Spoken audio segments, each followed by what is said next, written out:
Centuries, the Christian faith has had an enormous influence on the life and culture of many different societies. Countless numbers of people have either become convinced followers of Christianity, or they've reacted in the opposite way and fought against it.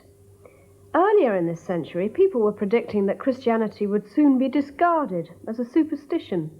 Yet today, it's enjoying growth in many areas of the world. So in this series, we want to go back to square one and look at the person who began it all, Jesus Christ.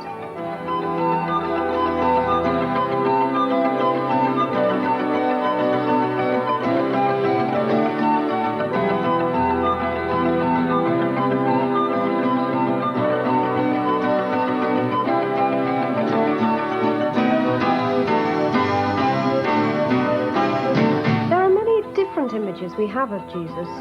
Down the ages, people have represented him in a vast variety of ways, and it's probably true to say that no historical figure has aroused as much controversy as Jesus. Even today, 2,000 years after he lived, people still have very strong opinions about the meaning of Jesus' life and the value of following his teachings. Had there been a lunatic asylum in the suburbs of Jerusalem, Jesus Christ would infallibly have been shut up in it at the outset of his public career. Christianity is the highest perfection of humanity. I call Christianity the one great curse, the one enormous and innermost perversion, the one great instinct for revenge, for which no means are too venomous, too underhand, too underground, and too petty. I call it the one immortal blemish of mankind. If Jesus Christ were to come today, people would not even crucify him. They would ask him to dinner, hear what he had to say, and make fun of it. Throughout this series, we'll be trying to get behind all of those opinions of who Jesus was and the strong feelings that people have about him. We'll be looking at the original accounts of his life and finding out what we know of Jesus as he was then. What was he really like? What sort of things did he say and do? And we'll also be looking at Jesus as he is now. What does his life and teaching mean for us today? But before we begin to do that, I'd like to introduce you to David Watson, who will be acting as our guide throughout the series. Hello, David. Hello, Tina. I know that you've been a Christian for many years, so obviously you've given a great deal of thought to what the life of Jesus means to you. How important do you think it is to examine the life of Jesus today, in an age that really doesn't seem to have a lot of time for him? I know a lot of people don't have time for him, and a lot of people are not really very interested at all, but still, I think the person of Jesus causes enormous controversy, and still he intrigues us. So that's one good reason why we should look at Jesus today. After all, no one else has made such a profound impact on the course of human history, and no one has so intrigued men and women down the centuries. So by any standard, he is still a fascinating person who surely deserves our consideration. And on a deeper level, people have been asking questions about the meaning of life and death for thousands of years, and many people conclude today there is no meaning at all. And yet Jesus spoke to those particular needs in his day and gave answers. So Jesus clearly is relevant. He's able to tackle the deepest needs of men and women and to give meaning and purpose to life in our 20th century. Another thing, too, about Jesus is that no one has made such outrageous claims as Jesus made for himself. He said that he was the light of the world and the only way to God. Now, if someone came to us today and said such things, we'd say that person was absolutely mad. But when you look at the life of Jesus, some people reckon that his claims seem justified. Now, if they are true, then it's extremely important for us to discover what Jesus was really all about. Don't you think, though, that after 2,000 years we know enough about Jesus? Well, as I travel around and talk with people, I find there's an enormous ignorance. about who Jesus was and what he said and did and what was the meaning of his coming to this earth. For example, one school student was asked who was Jesus, and he replied, well, he was the one who took from the rich and gave to the poor. I think he'd mixed him up with Robin Hood or someone like that. In other words, the whole meaning and message of Jesus are largely unknown for today. And therefore it's vital we go back to the four Gospels and look for ourselves at the life and teaching of this man. The British Museum in London houses a vast number of original manuscripts that tell us what people have thought, said and done over the last few thousand years.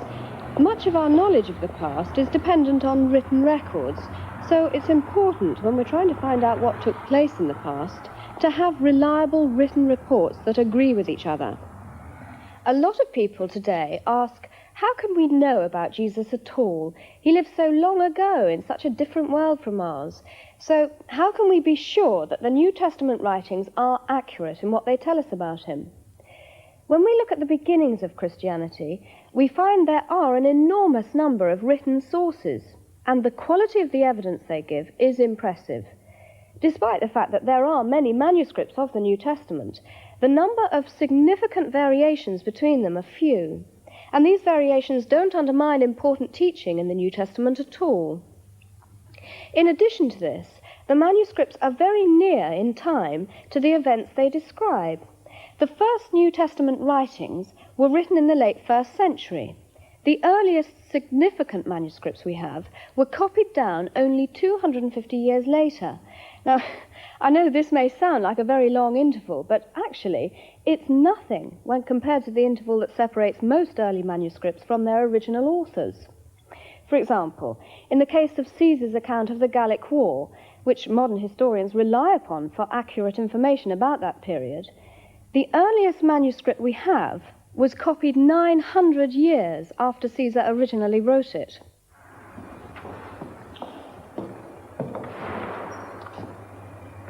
Dr. Colin Hemer is a New Testament historian and the research librarian at Tyndale House in Cambridge. Susan Callan talked with him in the manuscript room of the British Museum, where some of the earliest manuscripts of the New Testament are kept, including the Codex Sinaiticus. We have here in Sinaiticus, this was copied in the 4th century AD. This is in fact the oldest complete copy of the New Testament that there is. Mm-hmm. But you can see it is beautifully easy to read, and we can see the text as it was in the 4th century.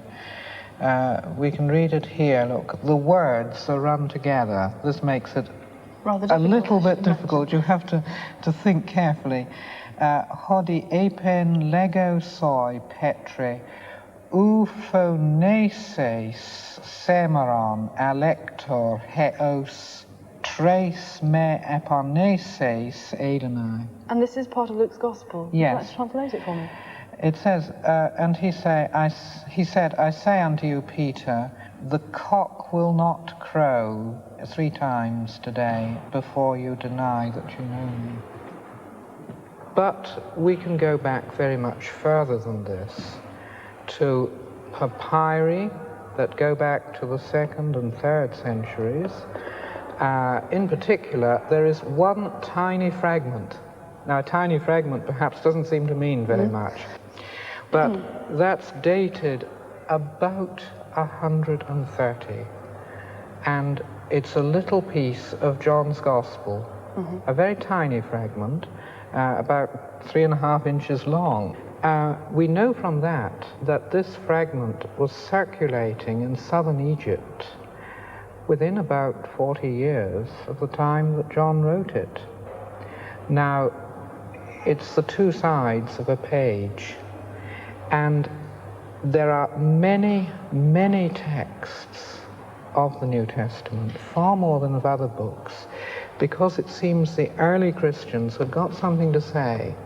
They urgently wanted people to know, and instead of having the long, cumbersome scroll, they took the two sides of a page in a codex form of book.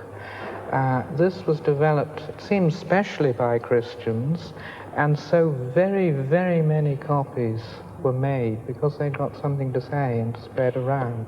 But on the whole, the way they've come down to us, do you think it's a fairly fair copy? Yes, it's a remarkably, infinitely better preserved than any other ancient author. Tacitus, for example, depends on, well, he's our best authority for the contemporary Roman history of Jesus' time, and part of his work depends on a 9th century manuscript, part on an 11th century. Much of it is lost altogether. There's a gap of nearly 1,000 years.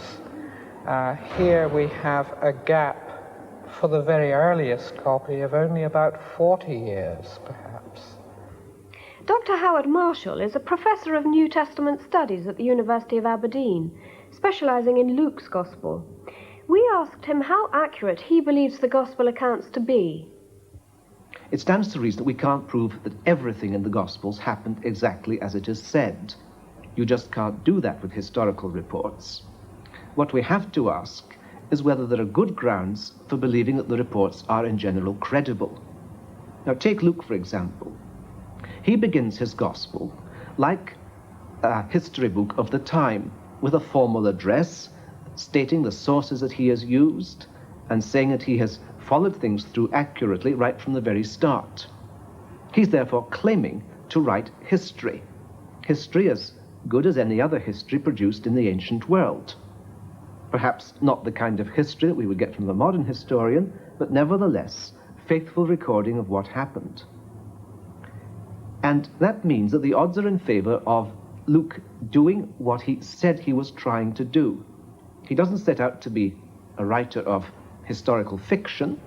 He says he's going to tell us what happened. And when we examine his work, there's good reason to suppose that this is just what he did. Where we can check his information, usually on matters of background, the political situation, the geography, and so on, we can generally find that he reports a fairly complex situation pretty accurately. You have been taught.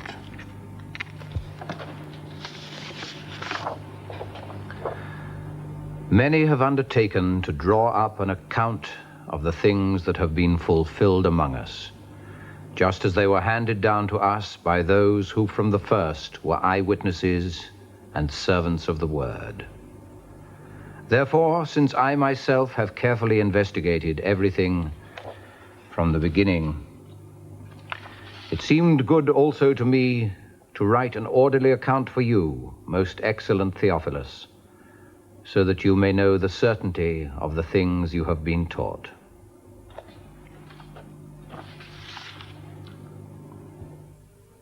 The New Testament gives us 4 different accounts of the events in Jesus' life.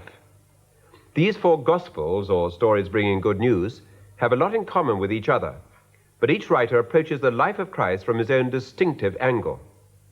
Mark was the writer of the earliest Gospel, and he wrote very much as a man who wanted to challenge his readers to follow Christ.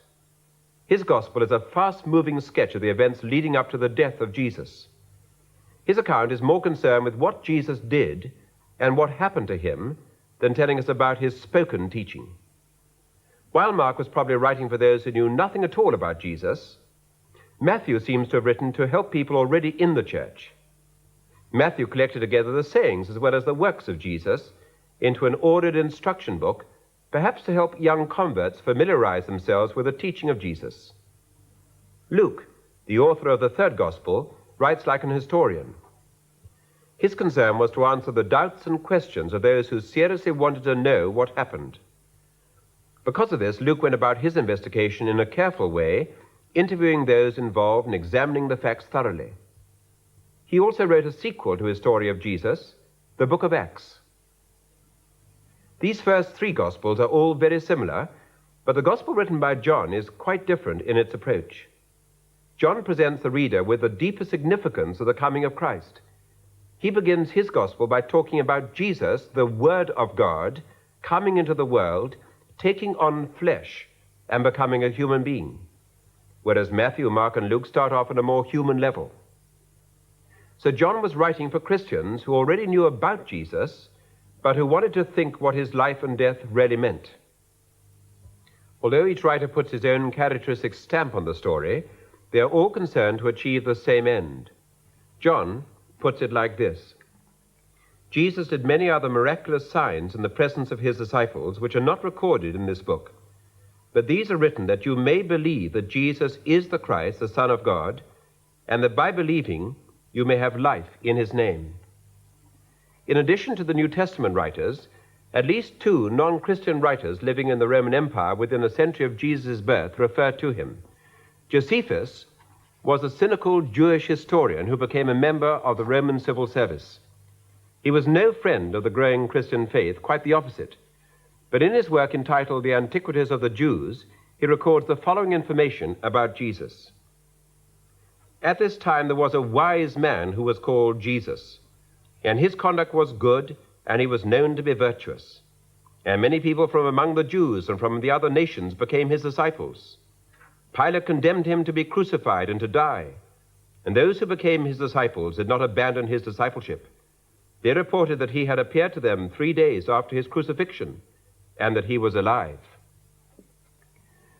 So here we have a non-Christian writer telling us that Jesus lived, did good, had a following, suffered, died, and was reported alive. He had no Christian axe to grind, yet his record agrees substantially with the four Gospels. Tacitus was a Roman historian who married the daughter of the governor of Britain. In one of his writings, he mentions the execution of Jesus at the order of Pontius Pilate. In AD 115, he records the persecution of Christians in Rome by the Emperor Nero. This is his account. Nero punished with the utmost refinement of cruelty a class hated for their abominations, who are commonly called Christians. Christus, from whom their name is derived, was executed at the hands of Procurator Pontius Pilate in the reign of Tiberius. These historical sources tell us that we can be sure that Jesus lived, but they tell us more than that. Although scholars have argued and debated this point, we can also be reasonably certain that the details of Jesus' life and teaching in the Gospels are accurate. Jesus grew up in a particular country with its own language, culture, customs, and identity. So the more we know about the Palestine in which he lived, the better we'll understand Jesus himself. Moses, who led the Jewish people into the Promised Land, described the country in this way. The Lord your God is bringing you into a good land, a land with streams and pools of water, with springs flowing in the valleys and hills, a land with wheat and barley, vines and fig trees, pomegranates, olive oil and honey, a land where bread will not be scarce and you will lack nothing, a land where the rocks are iron and you can dig copper out of the hills. The Palestine of Jesus' day extended 125 miles from north to south and 50 miles from east to west, and it took about 5 days to walk from Nazareth to Jerusalem. Transport was by pack animals like donkeys or wagons pulled by oxen. There was an astonishing variety of landscape within this small country. Galilee was green and rich, with evergreen woodland and reliable sources of water. So it would be hard to imagine a greater contrast to Galilee than the Dead Sea area, with its deserts, heat and arid land, only 60 miles to the south. Water supply and storage were vital. Most of the rivers existed only during the rainy season, or when the snow was melting on the mountains. So towns were built around springs or wells, and water for drinking and irrigation was stored in cisterns and reservoirs. Palestine was divided into a number of political territories. Galilee in the north was the home of various nationalistic groups who were fiercely hostile to Roman rule. Judea in the time of Jesus was a third-grade province of the Roman Empire, governed by a Roman procurator. Samaria was an area within the borders of Judea, and the Samaritans were descended from Jewish stock, but were hated by the Jews of Jesus' time because of religious and political arguments. Surrounding these Jewish areas were a number of other political states, most of which were Gentile. Some people have said that Jesus was born in an obscure country of little international importance.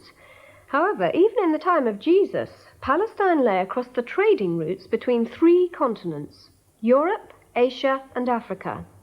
Its position was, and still is, highly significant internationally.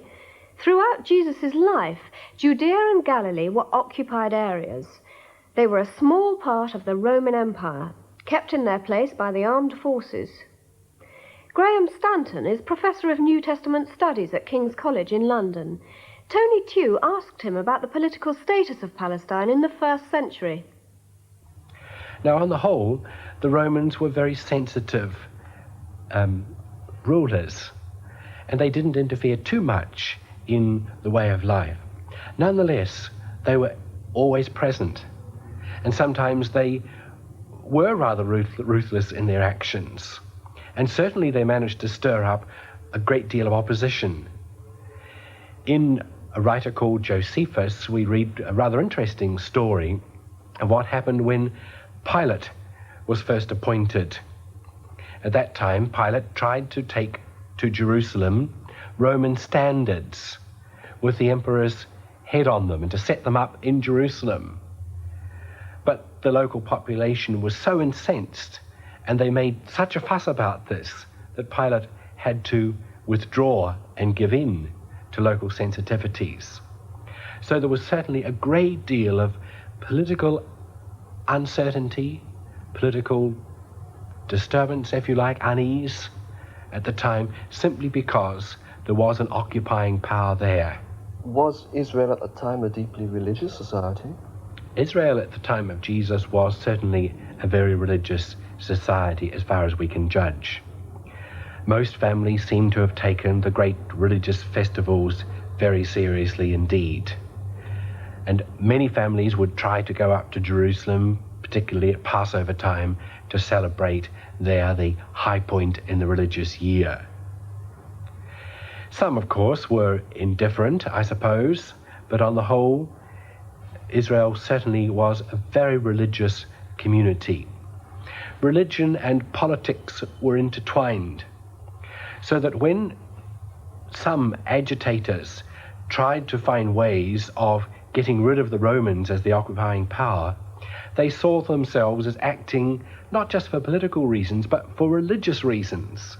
They wanted to establish the purity, the wholeness of Israel as a religious entity, and so therefore they wanted to get rid of the Romans. Around the time of Jesus' birth, there were 4 main political and religious groups in Palestine. There were the Sadducees, the Pharisees, a group who were later known as the Zealots, and the Essenes. The typical Sadducee was an extreme conservative. He was part of a group made up of the Jerusalem priesthood and wealthy landowners, the aristocracy. This group had carved out for themselves a comfortable working arrangement with the Roman occupiers. Any good Sadducee would be extremely unhappy with anyone who threatened this privileged position. He was loyal to Caesar and upheld Roman rule. The average Pharisee was someone who was deeply devoted to the Old Testament law, the first 5 books of the Bible. He was determined to apply the law to every part of his daily life. As a result, the Pharisees had involved a system of rules to govern the most minute details of behavior. For example, there were 39 types of work prohibited on the Sabbath. The Pharisees were a larger group than the Sadducees, numbering about 6,000 in the time of Jesus. And a Pharisee certainly wouldn't have a member of the aristocracy. Rather, he was a working man. He was dissatisfied with Roman rule, but would not normally take part in a revolt against the Romans. However, a third group, who became known as the Zealots after the time of Jesus, were active in their opposition to Rome. The Zealots were a loosely organized guerrilla group whose aim was to restore political liberty to God's people. The zealot believed that the Jews could have no master but God, and therefore allegiance to Caesar was blasphemy. He refused to pay taxes and conducted terrorist attacks on the Roman forces. His hope was that God would use the freedom fighters to set his people free, to make Israel an independent nation ruled over by God's Messiah. The Essenes were different to the other groups in that they withdrew from normal life. They lived in communities in the desert, and one such community may well have been responsible for the writing of the Dead Sea Scrolls.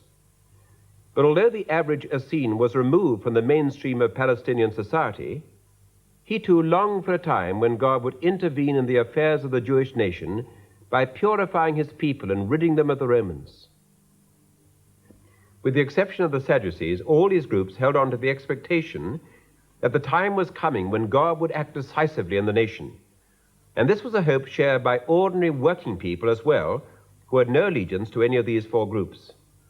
This hope for the Messiah was one which the Jewish people had held on to for centuries, and it was widely believed that the fulfillment of that hope was near.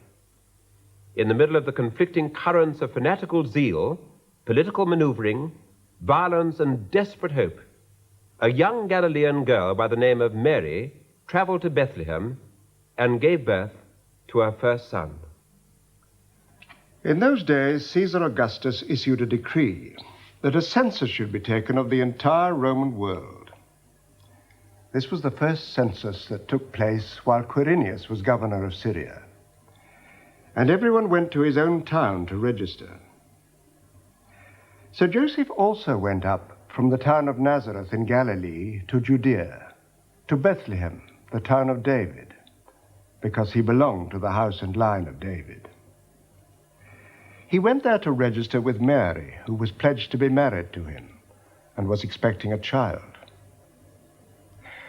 While they were there, the time came for the baby to be born, and she gave birth to her firstborn, a son. She wrapped him in strips of cloth and placed him in a manger, because there was no room for them in the inn. If, as Christians claim, Jesus really was the Messiah, why wasn't he born in a palace instead of in obscurity? Well, Jesus had not come to replace King Herod as a powerful military ruler. The way he was born shows that God was not intending to send Jesus as a king in the way the people expected. They wanted, of course, an inspiring military leader to recapture Jerusalem and drive out the Romans. Instead, Jesus was to show the need for loyalty and obedience to God, whatever the circumstances. His concern was not for the great and powerful, but for the common people, the poor, the disadvantaged, and the unloved. And therefore it was appropriate that he was born in poor surroundings to an unremarkable couple from an unimportant village. Well, leaving aside the cultural and political details of the time, David, what do you think was the importance of Jesus' birth? The New Testament sees that it was a marvelous demonstration of God's love for man. Christians believe that Jesus was in fact God who'd come to us as a human being. Matthew uses the name of Jesus, Emmanuel, meaning God with us. In other words, God came in Jesus to be involved in our world. He came to live among us, to share our joys and our sufferings, even to suffer and die. That's how involved he was. And this picture of God involved in our world is quite unlike the other pictures of God. For example, with the Greeks, the highest attributes of their God was apathy, meaning literally freedom from suffering. They had no feelings and were unconcerned with the sufferings of this world. But Jesus was God living in the dirt and pain of life, and he'd come to rescue us from these things. Christians still celebrate Christmas today. What do you think it should mean for us now? Someone has called Jesus our eternal contemporary. That is, he's always absolutely up to date and relevant, which has been the experience of Christians down the centuries. By being born as man, Jesus knew how to live a human life. He knew what it was to do manual labor, how to build friendships, how to laugh and to cry. In other words, he can understand and sympathize with our weaknesses and difficulties. On a deeper level, Jesus is the revelation of God. He shows us what God is like. If you like, he's the best picture of God that we have. And that is that he shows that God loves us and is willing to back up his love with action. The coming of Christ means that God was willing to be involved in the needs of our world. And Mary said, My soul praises the Lord, and my spirit rejoices in God my Saviour, for he has been mindful of the humble state of his servant. From now on all generations will call me blessed, for the Mighty One has done great things for me. Holy is his name. His mercy extends to those who fear him from generation to generation. He has performed mighty deeds with his arm. He has scattered those who are proud in their inmost thoughts. He has brought down rulers from their thrones, but has lifted up the humble. He has filled the hungry with good things, but has sent the rich away empty. He has kept the promise he made to our ancestors, and has come to the help of his servant Israel. He has remembered to show mercy to Abraham and to all his descendants forever.